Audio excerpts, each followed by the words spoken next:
jërë ngeen jëf yéen ñi safoo site internet bi di Buzz Actu 221 nuyu nañ leen bu baax jaajëfal leen ci kóolu tege sopp bi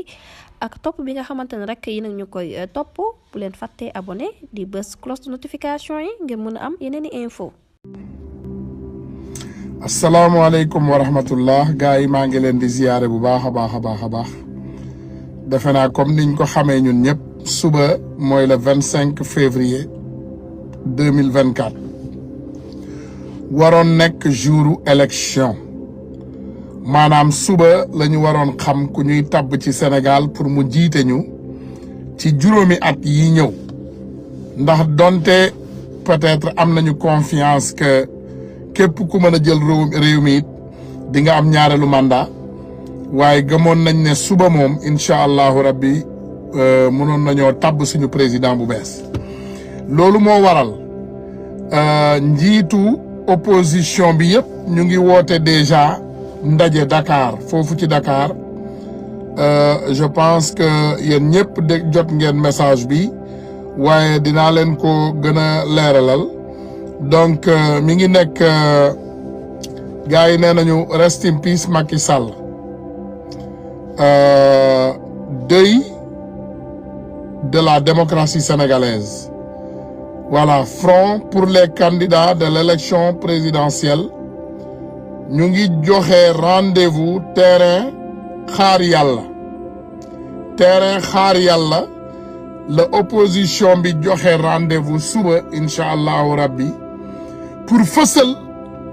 jëmmal bisu élection 25 février 2024 bii ñu nekk. Voilà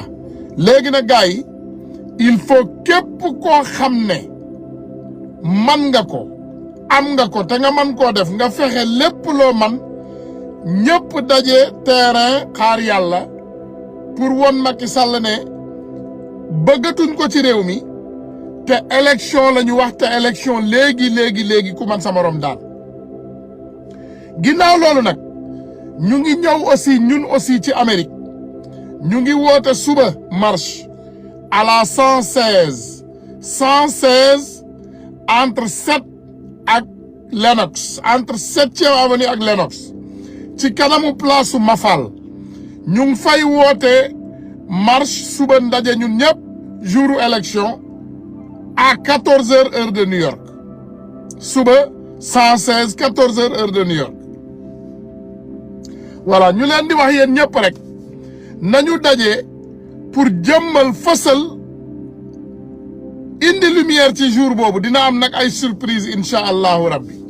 dina am ay surprise waaye comme niñ leen ko waxee incha allah suba terrain Xaar Yàlla ci Sénégal ba pare fii ci Amérique aussi ñu ngi koy defee 116 donc ñu ngi woo ñëpp di invité ñëpp incha allahu rabbi suba à la 116. ginnaaw loolu nag gars yi ma dalal seen xel ndax ñun ñëpp xam nañu Macky Sall li tax mu nekk fi ba léegi dinaa leen ko wax Macky Sall ragal a dem donc yaakaar ne ay amnistie ay nitam ay tappale ay setal bàyyi ginnaawam waaye je vais vous dire que sénégalais yi nañu jàpp fi ñu jàpp rek incha allahu rabbi te continuer combat bi te xam ne la victoire est très proche Macky Sall moom ci boppam moo la xam ne amatul fu mu jafandu Macky Sall pare na te moom moo leen ko gën a xam gars yi maa ngi sant ñëpp di gërëm ñëpp asalaamaaleykum wa rahmatullahi wa barakatu